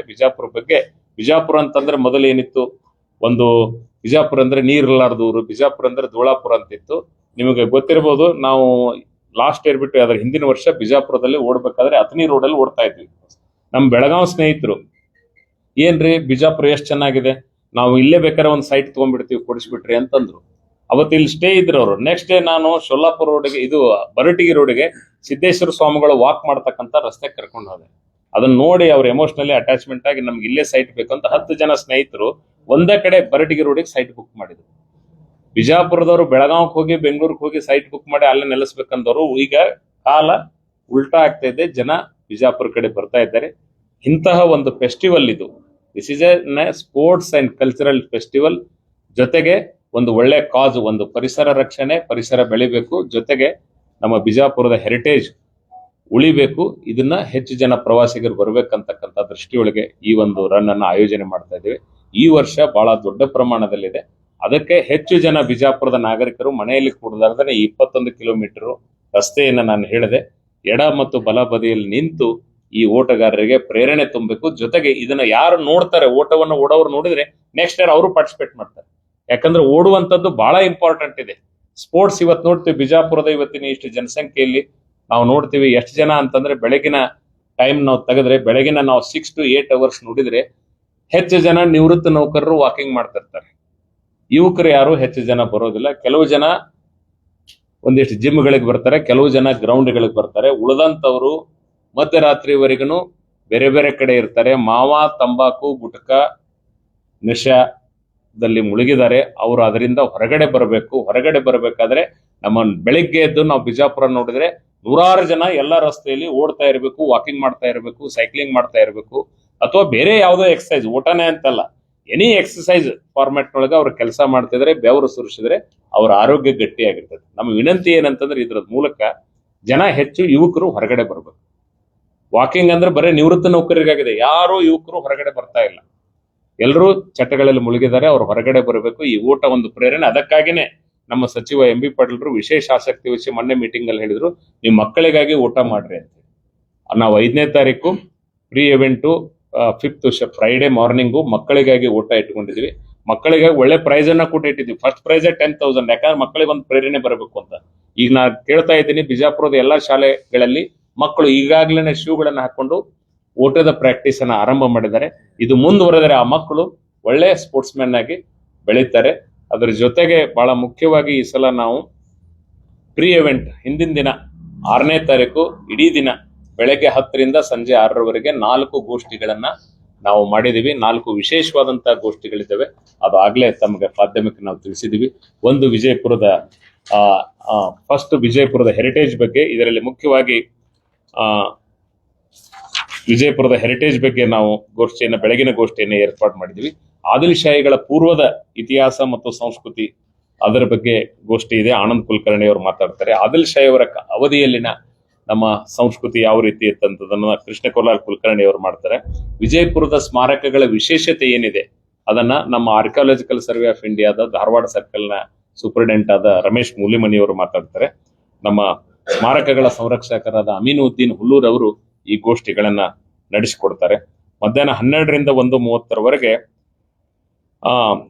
ಹೆಲ್ತ್ ಮತ್ತು ಫಿಟ್ನೆಸ್, ಅದರ ಜೊತೆಗೆ ಈ ಸ್ಟ್ರೆಸ್ ಅಂತಕ್ಕಂಥದ್ದು ಏನಿದೆ ಇದು ಬಹಳ ಜನರನ್ನ ಇವತ್ತು ನಮಗೆ ಕಾಡ್ತಾ ಇದೆ. ಇವತ್ತು ಮಾನಸಿಕ ಆರೋಗ್ಯ ಸ್ಥಿಮಿತಿ ಇರ್ಲಾದಕ್ಕೆ ನಾವು blood pressure, sugar, heart problem ಇವೆಲ್ಲಕ್ಕೂ ನಾವು ತೊಂದರೆಗೆ ನಮ್ಮ ಬಹಳ ಜನ ಈಡಾಗ್ತಾ ಇದ್ದೀವಿ. ಸಣ್ಣ ವಯಸ್ಸಿನಲ್ಲೇನೆ ಇವತ್ತು BP ಬರ್ತದೆ, ಶುಗರ್ ಬರ್ತಾ ಇದೆ. ಈ ಕಾರಣಕ್ಕೋಸ್ಕರ ಯಾವ ರೀತಿ ಮ್ಯಾನೇಜ್ಮೆಂಟ್ ಮಾಡ್ಬೇಕು ಅನ್ನೋದ್ರ ಬಗ್ಗೆ ಒಂದು ಗೋಷ್ಠಿಯನ್ನ ಇಟ್ಕೊಂಡಿದ್ವಿ. ಕಾರ್ಯದ ಒತ್ತಡದಲ್ಲಿ ಮನಸ್ಸಿನ ಸಮತೋಲನ ಮತ್ತು ದೈಹಿಕ ಆರೋಗ್ಯ ಯಾವ ರೀತಿ ಕಾಪಾಡ್ಕೋಬೇಕು ಅನ್ನೋದ್ರ ಬಗ್ಗೆ ಶ್ರೀ BS ನರೇಂದ್ರ ಅವರು, ಇವರು ಹಿರಿಯ ಅಧಿಕಾರಿಗಳು ಮತ್ತು ಮಾನ್ಯ ನಮ್ಮ ಕೈಗಾರಿಕಾ ಸಚಿವರ ಆಪ್ತ ಕಾರ್ಯದರ್ಶಿಗಳು ಬೆಂಗಳೂರಿನಲ್ಲಿ ಅವರು ಬರ್ತಾರೆ. ಅದೇ ರೀತಿ ನಿತ್ಯ ಆರೋಗ್ಯದಲ್ಲಿ ಡಯಟ್ ಮತ್ತು ವ್ಯಾಯಾಮದ ಮಹತ್ವದ ಕುರಿತು ಡಾಕ್ಟರ್ ಶಂಕರಗೌಡ ಪಾಟೀಲ್ ಕಣಮಡಿ ಅವರು ಮಾತಾಡ್ತಾರೆ. ಅದೇ ರೀತಿ ಸಾಮಾಜಿಕ ಕ್ಷೇತ್ರದಲ್ಲಿ ನಾವು ಇರತಕ್ಕಂಥವ್ರು ಶಿಸ್ತು ಮತ್ತು ನಿಯಮ ಪಾಲನೆ, ಸಮಯ ಪಾಲನೆ ಯಾವ ರೀತಿ ನಾವು ಮಾಡ್ಕೊಳ್ಬೇಕಂತಕ್ಕಂಥದ್ದನ್ನ ನಮ್ಮ ಹಿಂದಿನ ಬಿಜೆಪಿಯ ಜಿಲ್ಲಾ ಘಟಕದ ಅಧ್ಯಕ್ಷರಾದ RS ಪಾಟೀಲ್ ಕೂಚಬಾಳ್ ಅವರು ಅದ್ರ ಬಗ್ಗೆ ಅವರು ಮಾತಾಡ್ತಾರೆ. ನಮ್ಮ ಬಿಜಾಪುರದ ಖ್ಯಾತ ಬಿಸಿನೆಸ್ ಮ್ಯಾನ್ ಅಂತ ಅನುಪಮ್ ರುಣವಾಲ್ ಅವರು ಈ ಗೋಷ್ಠಿಗಳನ್ನ ನಡೆಸಿಕೊಡ್ತಾರೆ. ಅದ್ರ ಪ್ಲೇಸ್ ನಾವು ಸ್ಟೇಡಿಯಂದಲ್ಲಿನ ಸರ್, ಪ್ರೀ ಇವೆಂಟ್ ಪ್ಲೇಸು ಸ್ಟೇಡಿಯಂದ ಪಕ್ಕದ ಬಾಸ್ಕೆಟ್ ಯಾವ್ದು ವಾಲಿಬಾಲ್ ಕೋರ್ಟ್ ನಲ್ಲಿ ಇದನ್ನ ಪೆಂಡಾಲ್ ಹಾಕಿ ಅಲ್ಲಿ ಮಾಡ್ತಾ ಇದ್ದೇವೆ ಸರ್. ಆಮೇಲೆ ಮಧ್ಯಾಹ್ನದ ಸಮಯದಲ್ಲಿ 3 ಗಂಟೆಯಿಂದ 4:30ವರೆಗೆ ಬಿಜಾಪುರದ ಪರಿಸರದ ಬಗ್ಗೆ ಒಂದು ಗೋಷ್ಠಿ ಇದೆ. ನಗರದಲ್ಲಿ ಮನೆಗೊಂದು ಮರ, ಲೇಔಟ್ಗಳಲ್ಲಿ ಪ್ರತಿ ಲೇಔಟ್ಗೆ ಒಂದು ಉದ್ಯಾನವನ ಇರಬೇಕು ಅಂತಕ್ಕಂಥದ್ದು ನಮ್ಮ ವೃಕ್ಷೋತ್ಥಾನದ ಕಾನ್ಸೆಪ್ಟ್ ಆಗಿದೆ. ಈ ಕುರಿತು ನಮ್ಮ ಗಿಡ ನಮ್ಮ ಮರ ಸಂಘಟನೆಯ ಬಸವರಾಜ್ ಬೈಚ್ಬಾಳ್ ಅವರು ಮಾತಾಡ್ತಾರೆ. ಅದೇ ರೀತಿ ನಮ್ಮ KSDL ನ Mysuru soaps and detergent limited ನ MD ಆದಂತ IFS ಅಧಿಕಾರಿ ಪ್ರಶಾಂತ್ PKM ಅವರು ಕರ್ನಾಟಕದಲ್ಲಿನ ಅರಣ್ಯದ ಸ್ಥಿತಿಗತಿಗಳು ಮತ್ತು ಬಿಜಾಪುರದಲ್ಲಿನ ಬೆಳವಣಿಗೆಗಳು, ಅರಣ್ಯದ ಬೆಳವಣಿಗೆಗಳ ಕುರಿತು ಪ್ರಶಾಂತ್ PKM ಅವರು ಮಾತಾಡ್ತಾರೆ. ಕಾಕಂಡಿಕೆಯ ಗುರುದೇವಾಶ್ರಮದ ಶಿವಯೋಗೇಶ್ವರ ಸ್ವಾಮೀಜಿಯವರು ಸುಂದರ ಪರಿಸರ ಸುಂದರ ಮನಸ್ಸಿಗೆ ಪೂರಕವೇ ಅಂತಕ್ಕಂಥ ವಿಚಾರವನ್ನು ಕುರಿತು ಗುರುದೇವಾಶ್ರಮದ ಶಿವಯೋಗೇಶ್ವರ ಸ್ವಾಮೀಜಿ ಮಾತಾಡ್ತಾರೆ. ನಮ್ಮ ಪ್ರೊಫೆಸರ್ ಅನುರಾಧ ಟಂಕಸಾಲಿ BLD ಇಂಜಿನಿಯರಿಂಗ್ ಕಾಲೇಜಿನ ಅನುರಾಧ ಟಂಕಸಾಲಿ ಮೇಡಮ್ ಅವರು ಈ ಗೋಷ್ಠಿಗಳನ್ನ ನಡೆಸಿಕೊಡ್ತಾರೆ. ಅದೇ ರೀತಿ ಸಂಜೆ 4:30ರಿಂದ 6 ಗಂಟೆವರೆಗೆ ಈ ಓಟ ಮತ್ತು ಸೈಕ್ಲಿಂಗ್ ನಿಂದ ಶರೀರದಲ್ಲಿ ಯಾವ ರೀತಿ ಬದಲಾವಣೆಗಳಾಗ್ತಾವ ಅನ್ನೋ ಕುರಿತಾದಂತಾನೆ ಒಂದು ಸ್ಪೆಷಲ್ ಗೋಷ್ಠಿಯನ್ನು ಇಟ್ಕೊಂಡಿದ್ವಿ. ಇಲ್ಲಿ ಓಟದಿಂದ ವ್ಯಕ್ತಿಯಲ್ಲಿ ಏನು ಬದಲಾವಣೆ ಸಾಧ್ಯ ಅಂತ ಹೇಳಿ ಡಿಫೆನ್ಸ್ ನಲ್ಲಿ ಕೆಲಸ ಮಾಡಿ ನಿವೃತ್ತಿ ಆದಂತಹ ಓಟಗಾರರಾದಂತಹ ಹರಿನಾಥ್ ಅವರು ಮಾತಾಡ್ತಾರೆ. ಹರಿನಾಥ್ ಅವರು ಕೋವಿಡ್ ಸಂದರ್ಭದಲ್ಲಿ ಅಂದ್ರೆ ಆಫ್ಟರ್ 60ಗೆ ಅವರು ಓಟವನ್ನು ಸ್ಟಾರ್ಟ್ ಮಾಡ್ತಾರೆ. ಈ ಲಾಸ್ಟ್ 3-4 ವರ್ಷಗಳಲ್ಲಿ ಅವರು ಓಟದಲ್ಲಿ ನಾವ್ಯಾರೋ ಮಾಡ್ಲಾರದಂತ ಅದ್ಭುತ ಸಾಧನೆಯನ್ನ ಮಾಡದಂತ ಹರಿನಾಥ್ ಅವರು ಹಿಂದಿನ 2 ವರ್ಷ ಕೂಡ ನಮ್ಮ ರನ್ನಿಗೆ ಬಂದಿದ್ರು. ಈ ವರ್ಷ ಅವರು ಮಾತಾಡ್ತಾರೆ. ಪ್ಲಸ್ ಪೇಸರ್ ಕೂಡ ಆಗಿದ್ದಾರೆ. ಪೇಸರ್ ಅಂತಂದ್ರೆ ನಾವು ಈ 21 ಕಿಲೋಮೀಟರ್ ಓಡಬೇಕಾದ್ರೆ 10 ಕಿಲೋಮೀಟರ್ ಓಡಬೇಕಾದ್ರೆ ಎಷ್ಟು ಸ್ಪೀಡಲ್ಲಿ ನಾವು ಓಡಬಹುದು ಅಂತಕ್ಕಂಥದ್ದನ್ನು ಒಂದು ರೋಲ್ ಮಾಡೆಲ್ ಫಿಕ್ಸ್ ಮಾಡ್ತೀವಿ. ಈಗ ಬಸವರಾಜ್ ಅವ್ರ ಬೆನ್ನು ಹತ್ತಿದ್ರೆ ಇವರು 1 ಗಂಟೆಯಲ್ಲಿ 10 ಕಿಲೋಮೀಟರ್ ಓಟವನ್ನು ಮುಗಿಸ್ತಾರೆ. ಸೊ ಅದೊಂದು ಅವ್ರದ್ದು ನಾವು ಒಂದು ಪೇಸರ್ ಅಂತ ಅವ್ರಿಗೊಂದು ಏನು ಫ್ಲಾಗ್ ಹಾಕಿರ್ತೀವಿ. 2:30, 10, 1 hour, 60 minutes ಹಿಂಗೆ ನಾವು ಫ್ಲಾಗ್ ಹಾಕಿರ್ತೀವಿ. ಈಗ ಮಂಜುನಾಥ್ ಕೊನ್ಸೂರ್ ಅವ್ರ ಬೆನ್ನು ಹತ್ತಿದ್ರೆ ಇವರು 2.5 ಗಂಟೆಯಲ್ಲಿ 21 ಕಿಲೋಮೀಟರ್ ಮುಗಿಸ್ತಾರೆ. ಸೊ ಅವ್ರನ್ನ ಅದನ್ನ ಫಾಲೋ ಮಾಡುತ್ತಾ ನಾವು ಓಡ್ತಾ ಇರೋದು. ಸೊ ಇವ್ರಿಗೆ ನಾವ್ಯಾರು ಷಡಕ್ಷರಿ ಅವ್ರ ಬೆನ್ನು ಹತ್ತಿದ್ರೆ 2:45 ಮುಗಿಸ್ತಾರೆ. ಈ ರೀತಿ ಫೇಸರ್ಗಳನ್ನ ಕೂಡ ನಾವು 10 ಕಿಲೋಮೀಟರ್ ಓಟದಲ್ಲಿ 21 ಕಿಲೋಮೀಟರ್ದಲ್ಲಿ ಫೇಸರ್ಗಳನ್ನ ಕೂಡ ಇದು ಅಂದ್ರೆ ಒಂದು ರೀತಿ ಪ್ರೊಫೆಷನಲ್ ಯಾವ ರೀತಿ ಇಂಟರ್ನ್ಯಾಷನಲ್ ಮ್ಯಾರಥಾನ್ಗಳಾಗ್ತವೆ ಅದೆಲ್ಲವನ್ನೂ ಸಹಿತ ಬಿಜಾಪುರದಲ್ಲಿ ಅಳವಡಿಸ್ತಕ್ಕಂಥ ಕೆಲಸವನ್ನ ನಾವು ಮಾಡ್ತಾ ಇದ್ವಿ. ಅದ್ರ ಜೊತೆಗೆ ಕ್ರೀಡೆಯಿಂದ ನಿತ್ಯ ಕೆಲಸದಲ್ಲಿ ಅಡಚಣೆಯೋ ಅಥವಾ ಉಪಯುಕ್ತವೋ ನಾವು ಇದೇ ರೀತಿ ಸ್ಪೋರ್ಟ್ಸ್ ಆಕ್ಟಿವಿಟೀಸ್ನಾಗ ತೊಡಗೋದ್ರಿಂದ ನಮ್ಮ ನಿತ್ಯದ ಕೆಲಸದ ಮೇಲೆ ಇದು ಎಫೆಕ್ಟ್, ಬ್ಯಾಡ್ ಎಫೆಕ್ಟ್, ಗುಡ್ ಎಫೆಕ್ಟ್ ಅಂತಕ್ಕಂಥದ್ದನ್ನು ಸಹಿತ ನಮ್ಮ ಎಕ್ಸೈಸ್ ಸೂಪರಿಂಟೆಂಡೆಂಟ್ ಗುಲ್ಬರ್ಗ ಡಿವಿಷನ್ ಆಗಿರತಕ್ಕಂಥ ಡಾಕ್ಟರ್ ಸಂಗನಗೌಡ ಹೊಸಳ್ಳಿ ಅವರು ಮಾತಾಡ್ತಾರೆ. ಸೈಕ್ಲಿಂಗ್ ಮತ್ತು ರನ್ನಿಂಗ್ ದಿಂದ ದೇಹದ ಮೇಲೆ ಏನು ಬದಲಾವಣೆಗಳಾಗ್ತವೆ ಅನ್ನೋದನ್ನ ಕಿರಣ್ ಬೆಟಗೇರಿ ಅಂತ ಹೇಳಿ ಸಾಫ್ಟ್ವೇರ್ ಇಂಜಿನಿಯರ್ ಮತ್ತು ಈಗ ಫಿಟ್ನೆಸ್ ಟ್ರೈನರ್ ಅವರು ಮಾತಾಡ್ತಾರೆ. ನಮ್ಮ ಶಾಂತೇಶ್ ಕಳಸಗೊಂಡರು ಹೋಟೆಲ್ ಉದ್ಯಮಿಗಳು ಅವರು ಇದನ್ನ ಗೋಷ್ಠಿಗಳನ್ನ ನಡೆಸಿಕೊಡ್ತಾರೆ. ಅಂದ್ರೆ 6ನೇ ತಾರೀಕು ನಮ್ಮ ಬಿಜಾಪುರದ ಜನ ತಾವು ಇಂಥ ಎಲ್ಲ ಗೋಷ್ಠಿಗಳನ್ನ ತಾವು ನೋಡಬೇಕು. ಇದ್ರ ಬಗ್ಗೆ ಇತಿಹಾಸ, ಪರಿಸರ ಮತ್ತು ಕ್ರೀಡೆ ಇದರ 3ರ ಸಮ್ಮಿಲನ ಆಗಿದೆ. ಇದ್ರ ಜೊತೆಗೆ ನಾವೇನು ಸ್ಪೋರ್ಟ್ಸ್ ಇದುವರೆಗೂ ನಮ್ಮ ರೂಟ್ಗಳನ್ನ ಹೇಳಿದ್ವಿ. ಇವ್ರು ಯಾರು ನಮ್ಮ ಕಲಾ ತಂಡಗಳನ್ನ ಆಯೋಜನೆ ಮಾಡಿದರೆ ಇವರೆಲ್ಲರೂ ಕೂಡ ನಮ್ಮ ಓಟಗಾರರಿಗೆ ಕುಡಿಲಿಕ್ಕೆ ನೀರು, ತಂಪು ನೀರು, ಆಮೇಲೆ ನಿಂಬೆಹಣ್ಣು, ಉಪ್ಪು, ಸಕ್ಕರೆ, ಬೆಲ್ಲ, ಅದ್ರ ಜೊತೆಗೆ ಹಣ್ಣು ಹಂಪಲುಗಳು, ಅದ್ರ ಜೊತೆಗೆ ಮತ್ತೆ ಇನ್ನೇನಾದ್ರೂ ಬಿಸ್ಕಿಟ್ ಇಂಥದನ್ನ ಓಟಗಾರರಿಗೆ ದಣಿವಾಗಬಾರ್ದು ಅಂತ ಹೇಳಿ ಇವೆಲ್ಲ ಹೈಡ್ರೇಷನ್ಗಳನ್ನ ಜೊತೆಗೆ ORS ಇದನ್ನೆಲ್ಲ ಮಾಡ್ತಾ ಇದ್ದಾರೆ. ನಾವು ಅವ್ರಿಗೆ ವಿನಂತಿ ಮಾಡ್ಕೊಂಡಿದೀವಿ, ಈ ಇಡೀ ಓಟ ಪರಿಸರ ಪೂರಕವಾಗಿರಬೇಕು. ಎಲ್ಲಿನೂ ಸಹಿತ ಪ್ಲಾಸ್ಟಿಕ್ ಬಳಕೆಯನ್ನ 0 ಮಟ್ಟಿಗೆ ನಾವು ತಂದು ನಿಲ್ಲಿಸಬೇಕು. ಪರಿಸರಕ್ಕೆ ಮಾರಕವಾಗ್ತಕ್ಕಂಥ ಆಕ್ಟಿವಿಟೀಸ್ಗಳನ್ನ ಮಾಡಬಾರದು. ಮತ್ತು ನಾವು ಓಡಿದ ನಂತರ ಅದನ್ನ ಟನ್ ಗಟ್ಟಲೆ ವೇಸ್ಟೇಜ್ ಅನ್ನ ಆ ಸ್ಥಳದಲ್ಲಿ ಬಿಟ್ಟು ಹೋಗಬಾರದು. ಸ್ವಚ್ಛತೆ ಇರಬೇಕು. ಇದನ್ನ ನಾವು ಪಾಲನೆ ಮಾಡ್ತಾ ಇದ್ದೀವಿ. ಕಡ್ಡಾಯವಾಗಿ ನಾವು ಇದ್ರ ಬಗ್ಗೆ ಸೂಪರ್ವೈಸನ್ ಮಾಡ್ತೀವಿ. ಪರಿಸರ ಪೂರಕವಾದಂತ ಓಟ, ಯೂಸ್ ಅಂಡ್ ಥ್ರೋ ನೀರಿನ ಗ್ಲಾಸ್ ಬಳಸೋ ಬದಲಾಗಿ ನಾವು ಪ್ಲಾಸ್ಟಿಕ್ ಪ್ರೀ ಯೂಸೇಬಲ್ ದೊಡ್ಡದಾದಂತ ಗ್ಲಾಸ್ಗಳನ್ನ ಬಳಸ್ತಾ ಇದ್ದೀವಿ. ಆಮೇಲೆ ಅಡಿಕೆ ತಟ್ಟೆಗಳನ್ನ ಉಪಹಾರಕ್ಕಾಗಿ ಬಳಸ್ತಾ ಇದ್ದೀವಿ. ಎಲ್ಲಿನೂ ಸಹಿತ ಬಾಟಲ್ ನೀರುಗಳನ್ನ ಕೊಡಬೇಡ್ರಿ, ನಮಗೆ 20 ಲೀಟರ್ ಕ್ಯಾನಲ್ಲೇ ನೀರು ಕೊಡ್ರಿ ಅಂತಕ್ಕಂಥದ್ದನ್ನು ವಿನಂತಿ ಮಾಡಿದ್ದೀವಿ. ಇಷ್ಟೆಲ್ಲ ವ್ಯವಸ್ಥೆಗಳು ವಿಜಯಪುರದ ವೃಕ್ಷೋತ್ಥಾನಕ್ಕೆ ಮಾಡ್ತಾ ಇದ್ವಿ. ಬೇರೆ ಕಡೆ ಆದ್ರೆ ನಾವು ಇವೆಂಟ್ ಮ್ಯಾನೇಜ್ಮೆಂಟ್ನವ್ರು ಇರ್ತಾರೆ, ಎಲ್ಲವನ್ನೂ ಅವರೇ ನೋಡ್ಕೊಳ್ತಾರೆ. ಆದ್ರೆ ವಿಜಯಪುರದ ಓಟ ಏನಿದೆ ಇದು ಜನರಿಂದ ಜನರಿಗಾಗಿ, ಜನರಿಗೋಸ್ಕರ. ಇಲ್ಲಿ ಜನರದ ಇನ್ವಾಲ್ವ್ಮೆಂಟ್ ಇದೆ. ಇಲ್ಲಿ ನನ್ನ ಜೊತೆ ಕೂತ್ಕೊಂಡವರು ಶಿವನಗೌಡ ಪಾಟೀಲ್, ಇವರು ಬಿಸ್ನೆಸ್ ಮ್ಯಾನು, ನಮ್ಮ ವಿಜಯಪುರ ಸೈಕ್ಲಿಂಗ್ ಗ್ರೂಪ್ನ ವೈಸ್ ಪ್ರೆಸಿಡೆಂಟ್, ಇವರು ಇದರ ಕಲ್ಚರಲ್ ಟೀಮ್ ನ ಹೆಡ್ ಆಗಿ ಕೆಲಸ ಮಾಡ್ತಾರೆ. ಅಮಿತ್ ಬಿರಾದರ್ ಅವರು ಒಂದು ಗ್ಯಾರೇಜ್ ನಡೆಸ್ತಾರೆ, ನಮ್ಮ ಸೈಕ್ಲಿಂಗ್ ಗ್ರೂಪ್ ನಲ್ಲಿ ಇದ್ರು. ಈ ಪ್ರೀ ಇವೆಂಟ್ ಆಕ್ಟಿವಿಟೀಸ್, ಮಕ್ಕಳಿಗಾಗಿ ನಿಬಂಧ ಸ್ಪರ್ಧೆ, ಡ್ರಾಯಿಂಗ್ ಸ್ಪರ್ಧೆ, ಆಮೇಲೆ ನಾಳೆ ಮಕ್ಕಳಿಗಾಗಿ ಓಟ, ಶ್ರವಣ ದೋಷ ಮತ್ತು ವಾಕ್ ದೋಷ ಹೊಂದಿರತಕ್ಕಂಥ ಮಕ್ಕಳ ಓಟ, ಆಮೇಲೆ ಮಾಧ್ಯಮ ಮಿತ್ರರಾಗಿ ಒಂದು ಏರ್ಪಾಡು ಮಾಡದಂತ ಈ ಸಲ ಹೊಸದಾಗಿ ಒಂದು ಫಂಡ್ ರನ್, ಯಾಕಂದ್ರೆ ಮಾಧ್ಯಮದವರು ಹೈಯೆಸ್ಟ್ ಸ್ಟ್ರೆಸ್ ಇಂದ ಬಳಲ್ತಕ್ಕಂಥವ್ರು ಮಾಧ್ಯಮ ಮಿತ್ರರು. ನಾವು ಬಹಳ ಜನ ನೋಡ್ತೀವಿ, ಅಕಾಲಿಕವಾಗಿ ನಾವು ರಾಜ್ಯದ ತುಂಬಾ ನೋಡ್ತೀವಿ, ಆಗಾಗ ಎಸ್ಪೆಷಲಿ 50ರ ಒಳಗಿನವರು, 50ರ ಆಸ್ಪಾಸ್ನವರೇ ಹೆಚ್ಚು ಹೃದಯಾಘಾತಕ್ಕೆ ಅಥವಾ ಇನ್ಯಾವುದೋ ಕಾಯಿಲೆಗೆ ಬಲಿ ಆಗ್ತಕ್ಕಂಥವ್ರು. ನಮ್ಮಲ್ಲಿ ಸ್ಪೋರ್ಟ್ಸ್ ಆಕ್ಟಿವಿಟೀಸ್ ಇಲ್ಲ, ಸ್ಟ್ರೆಸ್, ವರ್ಕ್ ಟಾರ್ಗೆಟ್, ನೆಗೆಟಿವ್ ಸುದ್ದಿಗಳ ಬಗ್ಗೆ ನಮ್ದು ಹೆಚ್ಚು ಗಮನ, ಅದ್ರ ಜೊತೆಗೆ ಕೆಲಸ ಮಾಡೋದ್ರಿಂದ ನಮ್ಮಲ್ಲಿ ಮಾನಸಿಕ ಸ್ಥೈರ್ಯ ಕುಗ್ತಕ್ಕಂಥ ಬಹಳ ಇದೆ. ಅದಕ್ಕೆ ಈ ವರ್ಷ ನಾವು ಮಾಧ್ಯಮದವರಿಗೆ ಒಂದು ಫಂಡ್ ರನ್ ಅನ್ನ ಅರೇಂಜ್ ಮಾಡಿದ್ದೀವಿ. ನೀವು ದಯವಿಟ್ಟು ಎಲ್ಲರೂ ನಿಮಗೆ ವಿನಂತಿ ಮಾಡಿ ಕೇಳ್ತೀವಿ, ನೀವು ಪಾರ್ಟಿಸಿಪೇಟ್ ಮಾಡ್ರಿ. ಇದರ ಪಾರ್ಟಿಸಿಪೇಟ್ ಮಾಡೋದ್ರ ಮೂಲಕ ಮುಂದಿನ ದಿನಗಳಲ್ಲಿ ನೀವು ಇಂಥ ಆಕ್ಟಿವಿಟೀಸ್ಗಳಲ್ಲಿ ತೊಡಗಲಿಕ್ಕೆ ಸಹಕಾರಿ ಆಗ್ತದೆ. ಒಂದ್ಸಲ ಈ ಆಕ್ಟಿವಿಟೀಸ್ನಾಗ ತೊಡಗಿದ್ರೆ ಅದರ ಬದಲಾವಣೆ ನಿಮಗೆ ಗೊತ್ತಾಗ್ತದೆ, ಅದರ ಬದಲಾವಣೆ ತಾವು ಸ್ವತಃ ಅನುಭವಿಸ್ತೀರಿ ಅಂತಕ್ಕಂಥ ಮಾತನ್ನು ಹೇಳ್ತಾ, ಇವತ್ತು ವಿನಯ್ ಕಂಚನಿ ಒಬ್ರು ಸಾಫ್ಟ್ವೇರ್ ಇಂಜಿನಿಯರ್ ಕೆಲಸ ಮಾಡ್ತಕ್ಕಂಥವ್ರು, ಅವರು ಕೂಡ ಇವತ್ತು ರಿಜಿಸ್ಟ್ರೇಷನ್ ಅಲ್ಲಿ ಒಳ್ಳೆ ಕೆಲಸ ಮಾಡ್ತಾ ಇದ್ದಾರೆ. ನಮ್ಮ ಸೋಮು ಮಠ ಒಬ್ಬ LIC ಏಜೆಂಟ್ರು, ಸಣ್ಣ ವೃತ್ತಿಯಲ್ಲಿ ಇದ್ರೂ ಕೂಡ ಅವರು ಇಡೀ ನಮ್ಮ ಸಾಂಸ್ಕೃತಿಕ ಕಾರ್ಯಕ್ರಮದಾಗ್ಲಿ ಒಟ್ಟಾರೆ ಎಲ್ಲ ನಮ್ಮ ಆಕ್ಟಿವಿಟೀಸ್ ಅನ್ನ ಮಾಡ್ತಾ ಇದ್ದಾರೆ. ಹಿಂಗೆ ಬೇರೆ ಬೇರೆಯವರು ಬಹಳ ಜನ ನಮ್ಮ ಸ್ನೇಹಿತರು ಇಲ್ಲಿ ಇದ್ದಾರೆ. ನಂದೀಶ್ ಹುಂಡೇಕರ್, ಬರ್ರಿ ಒಂದ್ಸಲ ಬಂದ್ಬಿಟ್ಟು ಪರಿಚಯ ಮಾಡ್ತೇವೆ. ನಂದೀಶ್ ಹುಂಡೇಕರ್ ಒಬ್ಬ ಸಾಫ್ಟ್ವೇರ್ ಇಂಜಿನಿಯರ್ ಬೆಂಗಳೂರಿನಲ್ಲಿ ಇದ್ದಾರೆ. ಬೆಂಗಳೂರಿನಲ್ಲೇ ಎಲ್ಲಾ ಕಡೆ ಓಡಿ ಹೋಗಿ ನಮ್ಮ ವೃಕ್ಷೋತ್ತಮ ರಿಜಿಸ್ಟ್ರೇಷನ್ ಕೆಲಸ ಮಾಡ್ತಾ ಇದ್ರು. ಈಗ ಅಡ್ವಾನ್ಸ್ ಆಗಿ ರಜೆ ಹಾಕಿ ಅವರು ಬಂದಿದ್ದಾರೆ. ಶಿವು ಕುಂಬಾರ್ ಅಂತ ಹೇಳಿ ಮುಳವಾಡದವರು, ಅವರು ಸ್ಟಾಕ್ ಬ್ರೋಕಿಂಗ್ ಮೇಲೆ ಅವರು ಜೀವನ ನಡೆಸ್ತಕ್ಕಂಥವ್ರು. ಒಳ್ಳೆ ಹವ್ಯಾಸ ಇದನ್ನ. ಮೊನ್ನೆ 50 ಕಿಲೋಮೀಟರ್ ಅನ್ನ ಮಲ್ನಾಡ್ ಅಲ್ಟ್ರಾ, ಬಹುತೇಕ ಒನ್ ಆಫ್ ದ ಟಫೆಸ್ಟ್. ನಾವು 10 ಕಿಲೋಮೀಟರ್ 21 ಕಿಲೋಮೀಟರ್ ಮಾತಾಡ್ತಿದ್ವಿ. 50 ಕಿಲೋಮೀಟರ್ ಮಲ್ನಾಡ್ ಅಲ್ಟ್ರಾ ಅಂದ್ರೆ ಹಿಂಗ ಗುಡ್ಡಗಳನ್ನು ಏರೋದು, ಇಳಿಯೋದು, ಕಾಡುದಾರಿ, ಕಲ್ಲು ಮುಳ್ಳು ಅಂತಲ್ಲಿ 50 ಕಿಲೋಮೀಟರ್ ಓಡಿ ಇವತ್ತು ಬಂದಿದ್ದಾರೆ. ಬಿಜಾಪುರದಲ್ಲಿ ಓಟ ಅಂದ್ರೆ ಗೊತ್ತಿರಲಿಲ್ಲ ಜನರಿಗೆ 3-4 ವರ್ಷದ ಹಿಂದೆ. ನಮ್ಮಲ್ಲಿ ಇಂಥ ಕ್ರೀಡಾಪಟುಗಳು ಇವತ್ತು ತಯಾರಾಗಿದ್ದಾರೆ. ರಮೇಶ್ ಬಿರಾದರು ಜಿಲ್ಲಾ ಪಂಚಾಯತ್ ನಲ್ಲಿ ನೌಕರದ ಹುದ್ದೆಯಲ್ಲಿ ಇದ್ದುಕೊಂಡು ಕೂಡ ಈ ಸಾಮಾಜಿಕ ಕೆಲಸದಲ್ಲಿ ನಮ್ಮ ಪ್ರೀ ಇವೆಂಟ್ ನಲ್ಲಿ ಅವರು ಕೆಲಸ ಮಾಡ್ತಾರೆ. ಅವರು ಕೂಡ ಶಿವಕುಮಾರ್ ಪ್ರೀ ಇವೆಂಟ್ ಆಕ್ಟಿವಿಟೀಸ್ ನೋಡ್ತಾರೆ. ನವೀದ್ ನಾಗ್ಠಾನು ನಮ್ಮ ಎಲ್ಲ ಸೋಷಿಯಲ್ ಮೀಡಿಯಾ ವೃಕ್ಷೋತ್ಥಾನದ ಹ್ಯಾಂಡಲ್ ಮಾಡಿ ಆಕ್ಟಿವಿಟೀಸ್ ಅನ್ನ ಅವರು ನೋಡ್ಕೊಳ್ತಾರೆ. ಅದೇ ರೀತಿ ಸಿದ್ದು ನಾಯ್ಕೋಡಿ ಇಲ್ಲಿದ್ದಾರೆ, ಅವರು ಕೂಡ ನಿಮ್ಗೆ ಊಟದ ಸಿದ್ದು ನಾಯ್ಕೋಡಿ ಗ್ಯಾರೇಜ್ ಇಟ್ಕೊಂಡಿದ್ದಾರೆ ಸರ್. ನಮ್ಮ ಸೈಕ್ಲಿಂಗ್ ಗ್ರೂಪ್ ಅಲ್ಲಿ ಇದ್ದಾರೆ, ಗ್ಯಾರೇಜ್ ನಡೆಸ್ತಾರೆ. ಇಲ್ಲೇ ನಮ್ಮ MB ಪಾಟೀಲ್ ಸಾಹೇಬ್ರ ಮನೆ ಪಕ್ಕದಾಗ ಒಂದು ಸಣ್ಣ ಗ್ಯಾರೇಜ್ ಇಟ್ಕೊಂಡು ಈಗ ಏನು ಓಡಿದ ನಂತರ ಬಂದು ಮೆಡಲ್ ಗಳನ್ನ ಹಾಕ್ಬೇಕಲ್ಲ ಎಲ್ಲರಿಗೂ, ಆ ಮೆಡಲ್ ಕಮಿಟಿಗೆ ಮಾಡಿ ಅವ್ರನ್ನ ಇನ್ಚಾರ್ಜ್ ಮಾಡಿದೀವಿ. ಅವರು ಚೆನ್ನಾಗಿ ಕೆಲಸ ಮಾಡ್ತಾರೆ. ನಮ್ಮ ವೀಣಾ ದೇಶಪಾಂಡೆ ನಮ್ಮ ಇಡೀ ಗ್ರೂಪ್ ನಲ್ಲಿ ಒಬ್ಬಳೆ ಮಹಿಳೆ, ದಿಟ್ಟ ಮಹಿಳೆ. ಆಕೆ ಯಾವಾಗ ಕರೆದ್ರು, ಬೆಳಗ್ಗೆ 5 ಗಂಟೆಗೆ ಕರೆದ್ರು, ರಾತ್ರಿ ಕರೆದ್ರು, ಯಾವುದೋ ಜನರ ಭೇದ ಭಾವ ಇರ್ಲಾರ್ದೇನೆ ನಾನು ಒಬ್ಬನೇ ಹೆಣ್ಮಗಳು ಹೆಂಗ್ ಹೋಗೋದಂತ ಆಕೆ ಹತ್ರ ಯಾವತ್ತೂ ಸಹಿತ ಭಾವನೆಗಳಿಲ್ಲ. ಅಷ್ಟು ಆಕೆ ಸ್ಫೂರ್ತಿಯಾಗಿ ನಿಂತು ಕೆಲಸ ಮಾಡ್ತಾರೆ. ಅವರಿಗೆ ಮತ್ತೆ ಯಾರಿದೆ,